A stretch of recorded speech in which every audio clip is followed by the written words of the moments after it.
말씀은 전도서 3장 11절부터 15절까지의 말씀입니다. 주신 말씀 제가 읽겠습니다. 하나님이 모든 것을 지으시되 때를 따라 아름답게 하셨고 또 사람들에게는 영혼을 사모하는 마음을 주셨느니라. 그러나 하나님이 하시는 일의 시종을 사람으로 측량할 수 없게 하셨도다. 사람들이 사는 동안에 기뻐하며 선을 행하는 것보다 더 나은 것이 없는 줄을 내가 알았고 사람마다 먹고 마시는 것과 수고함으로 낙을 누리는 그것이 하나님의 선물인 줄도 또한 알았도다. 하나님께서 행하시는 모든 것은 영원히 있을 것이라 그 위에 더할 수도 없고 그것에서 덜 할 수도 없나니 하나님이 이같이 행하심은 사람들이 그의 앞에서 경외하게 하려 하심인 줄을 내가 알았도다.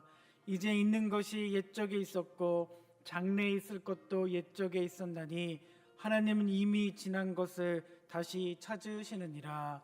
아멘. 성도님들 안녕하십니까? 설 연휴 잘 보내셨습니까? 기쁘고 행복하셨습니까? 이 예배가 여러분들에게 더한 기쁨과 즐거움이 될 수 있기를 원합니다. 시편 기자는 고백합니다. 내가 산을 향하여 눈을 들리라. 나의 도움이 어디서 올까? 나의 도움은 천지를 지으신 여호와에게서로다라고 시편 121편 1절에서 고백하고 있습니다. 우리 모든 성도님들도 오직 하나님만을 의지하며 사시기를 주의 이름으로 간절히 축복합니다. 2월이 시작되는 첫 주일, 하나님이 이곳에 임재하셔서 우리 예배를 받아주시고 능력과 은혜를 베풀어 주시기를 원합니다. 한 주간 살아가는 동안 어려움과 고난이 있을지라도 그 어려움을 다 이기고 승리할 수 있는 능력이 이 예배를 통해 여러분 모두에게 충만히 내리기를 원합니다. 우리 주위에 계신 분들과 또 우리 성전에 오지 못하고 가정에서 온라인으로 예배하시는 분들은 가족들과 함께 인사합니다. 하나님의 은혜가 충만하기를 원합니다. 반갑습니다. 사랑합니다. 하나님의 은혜가 충만하기를 원합니다. 반갑습니다. 사랑합니다. 오늘 설교 제목은 우리가 읽은 본문을 바탕으로 하나님이 주신 아름다운 선물입니다. 선물 받는 거 다 좋아하시죠? 예, 선물 받는 것을 좋아하지 않는 사람은 아무도 없습니다. 그러나 주는 기쁨도 있습니다. 하나님은 우리에게 선물을 주셨는데 오늘 시간이라고 하는 선물입니다. 우리에게 주신 시간을 아름답게 만드시기를 원합니다. 그리고 값지게 사용하시기를 바랍니다. 아름다운 자연 풍광을 보는 것도 우리에겐 기쁨이 될 수 있습니다. 사랑하는 가족들과의 시간도 큰 즐거움이지요. 맛있는 음식을 먹고 좋은 것을 구경하는 여행도 행복을 가져다주는 요소 중 하나입니다. 그러나 우리 성도들에게는 더한 기쁨이 있습니다.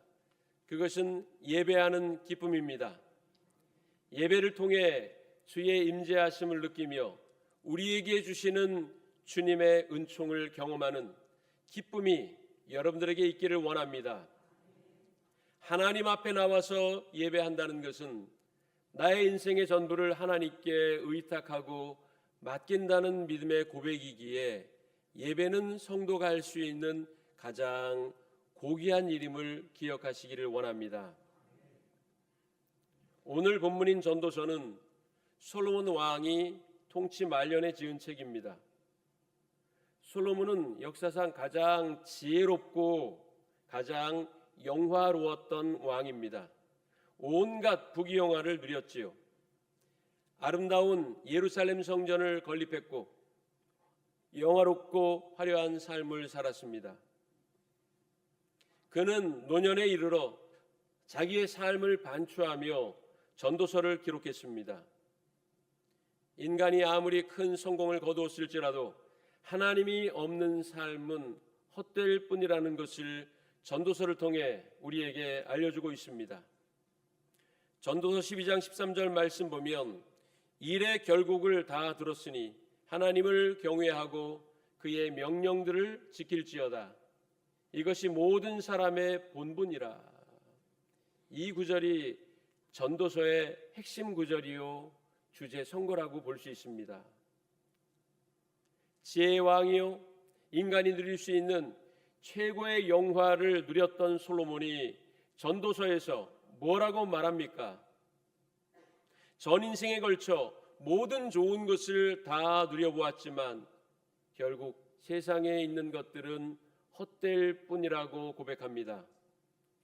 전도서의 첫 구절은 전도서를 누가 썼는지에 대한 정보입니다.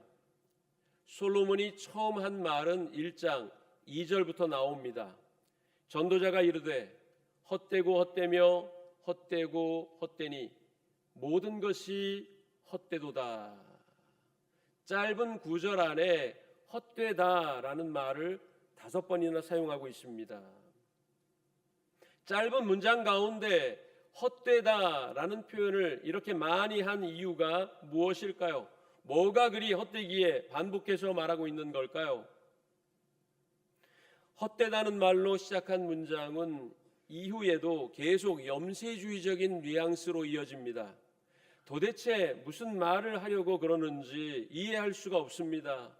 언뜻 보면 염세주의, 허무주의로 가득한 듯합니다. 그러나 전도서를 자세히 살펴보면 삶을 비관하는 내용이 아닌 희망을 선포한다는 것을 알게 됩니다. 그런데 그 희망이 세상에서 찾는 희망이 아니라 따라해 봅시다. 하나님의 희망. 하나님의 희망입니다. 세상에는 우리가 소망을 둘 곳이 없기 때문에 오직 하나님께 우리의 소망을 두며 살라는 것이 솔로몬의 권면입니다.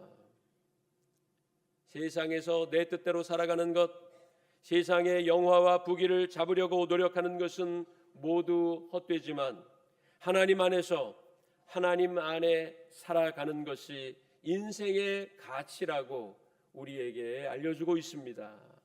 다시 말하면 하나님 없이 사는 인생은 인간적인 성공을 이루었을지라도 행복할 수 없지만 하나님 안에서 사는 자는 언제나 행복과 기쁨을 누릴 수 있다고 우리에게 알려주고 있습니다. 생물 진화 이론에 용불용설이라는 것이 있습니다. 자주 사용하는 기관은 성장하고 발달하지만 그렇지 않은 기관은 퇴화한다는 이론입니다. 이것은 프랑스의 진화론자 제이 라마르크가 주장했습니다. 예를 들면 기린의 목은 높은 곳에 있는 나뭇잎을 먹기 위해 길게 진화했다는 것이고 물새의 발가락도 수영하기에 적합한 물갈퀴가 있는 발로 진화했다는 거예요. 반대로 펭귄의 날개는 사용하지 않게 되면서 날 수 없게 되었고 타조의 날개도 마찬가지라는 겁니다. 열심히 성도가 기도하고 무시로 기도하고 깊이 기도하면 기도의 사람이 됩니다.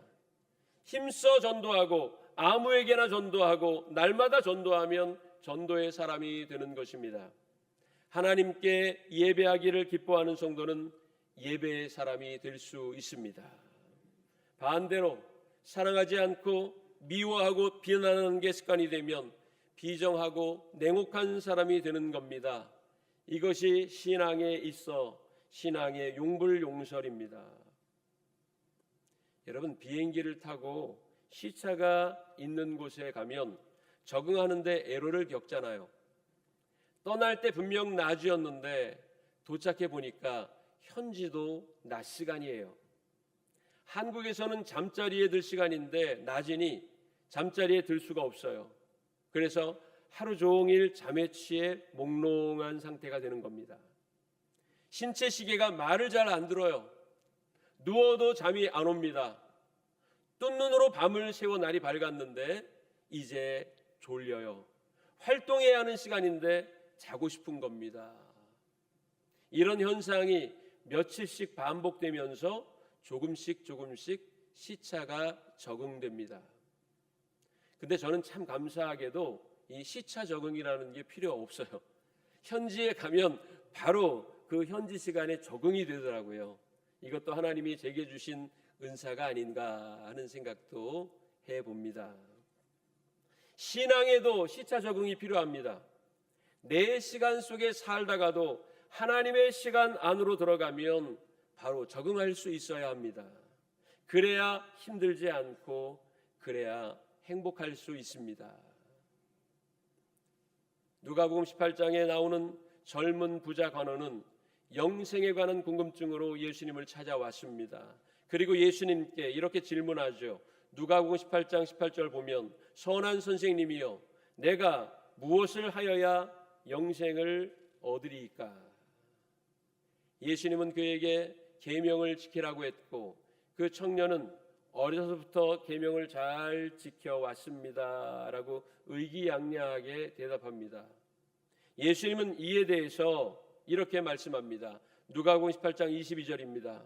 내게 있는 것을 팔아 가난한 자들에게 나누어 주라. 그리고 와서 나를 따르라. 그 젊은 부자 관원이 충격을 받았습니다. 그런 얘기를 하실지 몰랐습니다. 이 말을 들은 관원은 고민하지요. 그러다가 끝내 슬며시 예수님 곁을 떠나버리고 맙니다. 자기에게 있는 재물을 포기하고 싶지 않았던 거지요. 관원은 하나님의 시간 안에 산다는 의미를 몰랐습니다. 내게 있는 재산을 가난한 자들에게 나눠주고 나를 따르라는 말을 들었을 때 갑자기 시차가 생기고 정신이 몽롱해진 겁니다. 나의 시간 안에 살다가 갑자기 하나님의 시간 안으로 들어오려고 하니 시차 적응이 안 돼요. 그래서 결국은 적응을 포기하고 예수님 곁을 떠나버리고 말았어요. 가룟 유다도 마찬가지입니다. 자신만의 시간 속에서 꿈을 꾸며 살았지요. 완전한 이스라엘의 정치적 독립과 회복을 바라며 살았어요. 그러다가 예수님이 부르셔서 제자가 됩니다. 예수님이 행하시는 그 숱한 기적들, 권능 있는 말씀을 들을 때 이제 이스라엘이 예수님으로 인하여 독립할 수 있겠구나, 예수님이 이스라엘의 정치적인 왕이 되시겠구나 하는 기대를 가졌습니다. 그러나 그것은 하나님의 뜻이 아니었고 예수님이 땅에 내려와 하시고자 한 사명도 아니었습니다. 결국은 예수님이 십자가에 달리는 일에 1등 공신이 되지요. 은 30에 예수님을 넘겨버리고 맙니다. 배신해버리고 말았습니다. 결국 스스로 목숨을 끊고 비참하게 생을 마감했습니다. 신앙에 있어 이 시차를 적응하지 못한 참혹한 결과입니다. 미국 LA와 한국은 17시간 정도의 시차가 있습니다. 그래서 지금 미국은 토요일 오후 6시가 조금 넘은 시각입니다. 하루를 마감하는 시간이지요. 그러나 우리는 오전입니다. 하루를 시작하는 시간이에요. 어떤 학생이 미국에 갔어요. 현지 시간으로 시계를 맞춰야 하는데 깜빡 잊어버렸습니다. 시계를 보니 아침 8시예요. 야, 학교 가야 되겠구나 하고는 짐을 싸서 책가방을 챙겨 학교로 출발합니다. 그런데 학교에 도착해 보니 이상해요. 학생들이 보이지를 않아요. 아무리 기다려도 선생님도 오시질 않고 학생들도 오지를 않는 거예요. 도대체 이게 무슨 일일까? 여러분, 그 학생이 거기서 밤새도록 기다린들 학생이 등교할 리 만무하지요. 시계를 보정하지 않았기 때문입니다. 아무리 기다려도 다음날 아침까지는 아무도 안 올 겁니다. 하나님의 시간 안으로 들어왔으면 얼른 시계를 보정해야 합니다. 내 시간이 아닌 하나님의 시간으로 맞춰야 합니다. 자기의 시간 안에 사는 사람은 믿음의 새 시대를 경험할 수 없게 되는 거예요. 믿음은 다른 차원의 삶을 살게 되는 것을 의미합니다. 믿음을 갖기 이전과 똑같은 시간과 똑같은 공간을 살지만 가치관이 바뀌고 우선순위가 새로워졌기에 이제는 사도 바울의 고백과 같이 내가 사는 것이 아닌 내 안에 계신 예수 그리스도께서 사시는 것이라고 고백하며 하나님께서 정하신 신앙의 질서 안에서 살아가야 되는 것입니다. 이렇듯 시차 적응에 실패한 사람도 있지만 적응을 완벽하게 한 사람도 있습니다. 아브라함이 대표적인 인물이지요. 75세가 된 아브라함에게 하나님이 나타나셔서 너는 본토와 친척과 아버지의 집을 떠나 내가 너에게 지시하는 곳으로 가라. 아브라함은 즉시로 순종합니다.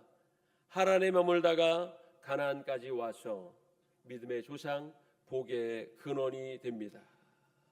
삭개오도 볼까요? 그는 여리고의 왕따요 모든 이가 경멸하던 이였습니다. 겉으로는 화려하고 부유하고 성공한 듯 보이나 그 누구보다 초라한 영혼이었지요.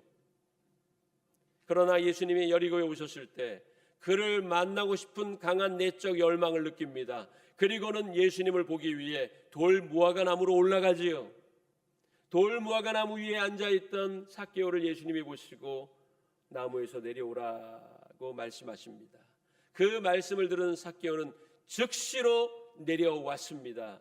그리고 예수님을 자기 집에 모셨고 예수님께 이렇게 고백합니다. 예수님, 저는 지금까지 잘못 살았습니다.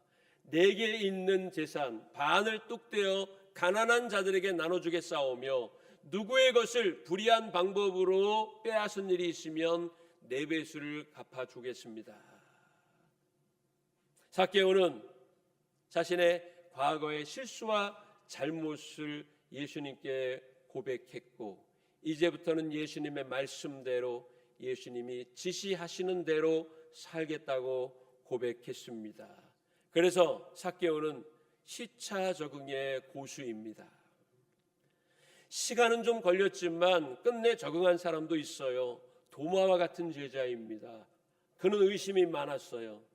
예수님이 부활하셔서 제자들 앞에 나타나셨을 때 도마는 없었습니다. 11 제자는 다 봤지만 도마만 보지를 못한 거예요. 도마가 왔을 때 제자들이 말합니다. 야, 예수님이 부활하셨어. 그리고 우리들 앞에 나타나셨었어. 우리가 분명히 예수님 봤다니까. 그러나 도마는 의심합니다. 어떻게 죽은 자가 다시 살아날 수 있어? 너희들이 예수님을 그리워하는 마음 때문에 환상을 본 거야. 예수님이 얼마 후에 도마 앞에 나타나십니다. 그리고는 손의 못자국과 옆구리에 창자국을 만져보라고 말씀하시며 보고 믿는 자가 되지 말고 보지 않고도 믿음을 가진 자가 되라고 말씀하실 때에 도마는 의심의 비늘이 눈에서 떨어지고 예수님께 자신의 삶을 드리기로 결단합니다. 시차에 적응합니다. 이후 도마는 인도를 지나 중국 그리고 일설에는 고구려까지 와서 복음을 전했다고 하지요. 시간은 좀 걸렸지만 결국은 적응해냈습니다. 우리 사명교회 성도님들은 어떠십니까? 신앙의 시차를 적응하셨습니까? 예수님을 믿으면 참 생소한 것들이 많지요. 생활 패턴도 달라지고 시간 사용하는 순서도 달라집니다. 물질을 사용하는 방식도 달라지고 사람을 대하는 인간관계도 바뀝니다. 이것이 시차 적응의 어려움을 야기해요.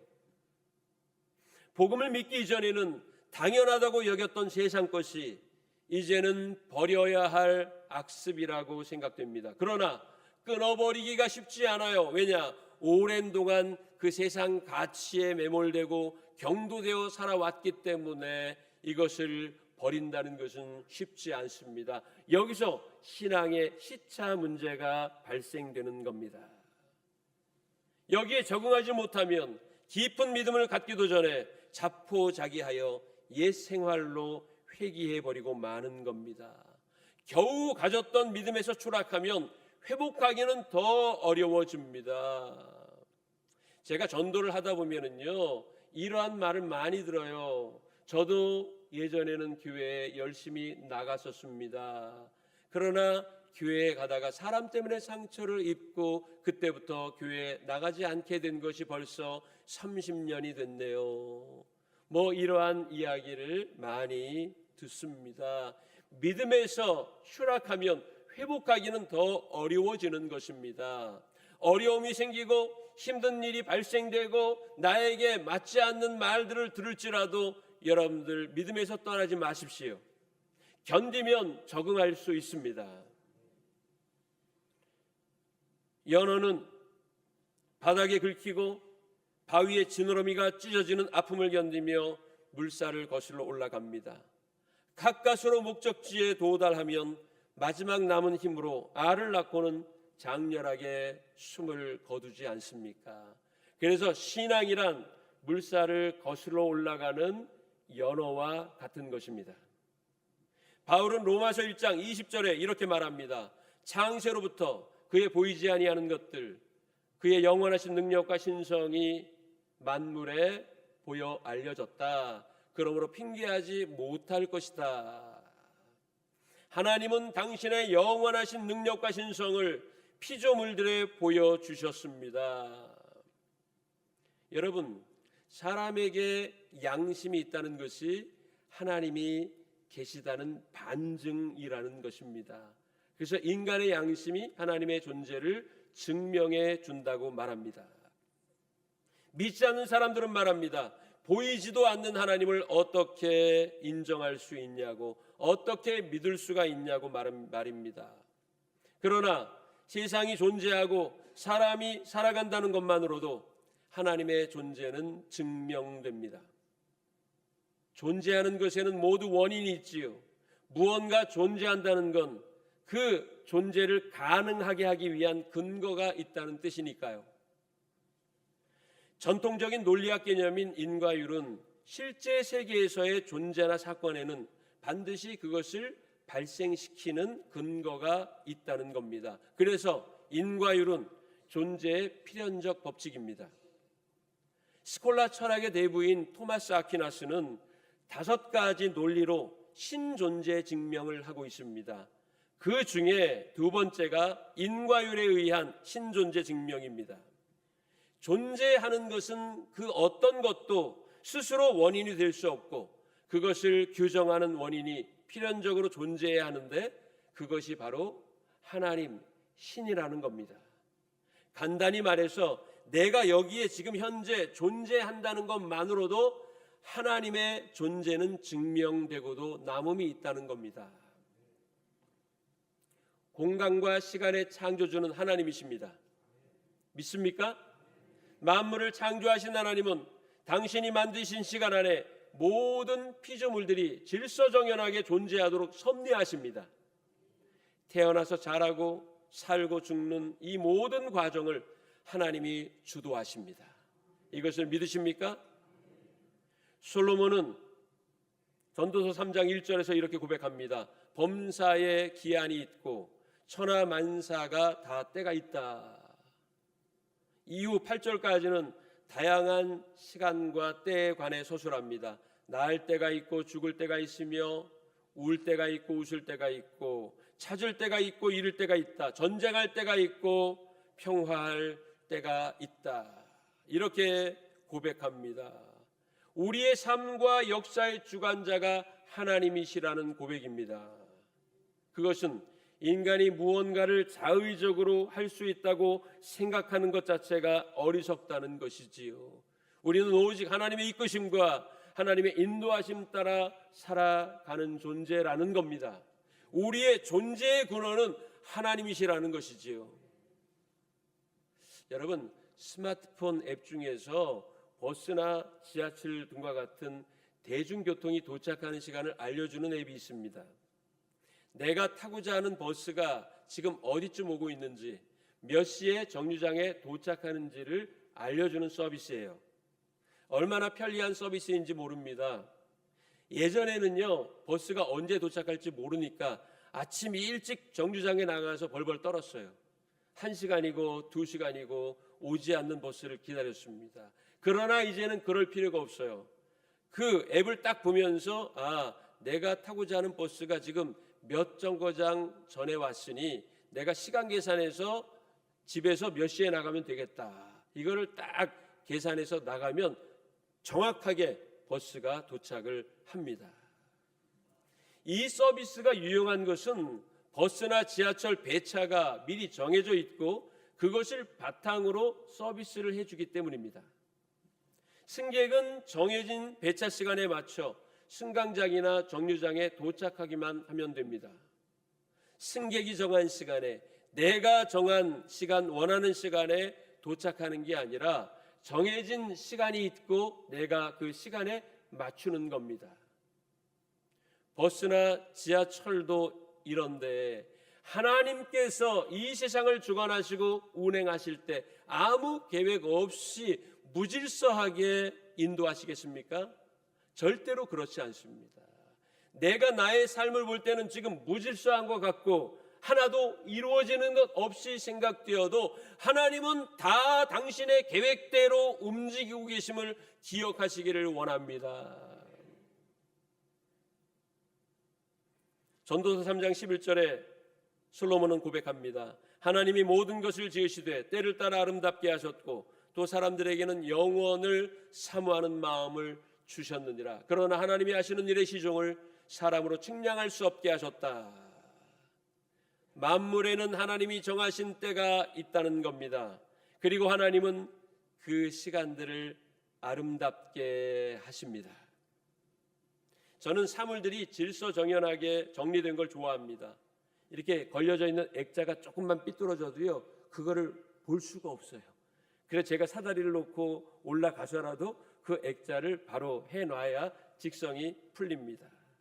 컴퓨터로 문서를 만들 때도 글자 배열이나 행렬 등 배치를 굉장히 중요하게 여깁니다. 하물며 만물의 창조주신 하나님께서 저와 여러분들의 삶을 얼마나 더 완벽하고 아름답게 배치하시고 배열하시겠습니까? 우리의 전생애를 하나님께 맡긴다는 건 아주 자연스러운 일입니다. 왜냐? 하나님은 선하시고 완전하신 분이기 때문입니다. 하나님은 우리의 상상을 뛰어넘는 계획을 갖고 계십니다. 저를 따라해 보겠습니다. 하나님은 다 계획이 있습니다. 의심하지 마시고 하나님의 인도하심을 확신하시기를 바랍니다. 사랑하는 사명교회 성도 여러분, 오늘 내가 이 자리에 있는 것조차도 하나님의 계획 가운데 있는 것임을 고백하십시오. 그리고 오늘부터 시작된 한 주간의 삶도 하나님께서 가장 완전하고 아름답게 만들어 주실 것을 확신하십시오. 그래서 혹여라도 고난이 닥쳐오고 환난이 겹치는 때라도 절망하지 마시고 하나님의 때를 기다리며 하나님께서 아름답게 그것을 이루어 주시기를 소망하시기를 주님의 이름으로 간절히 축원합니다.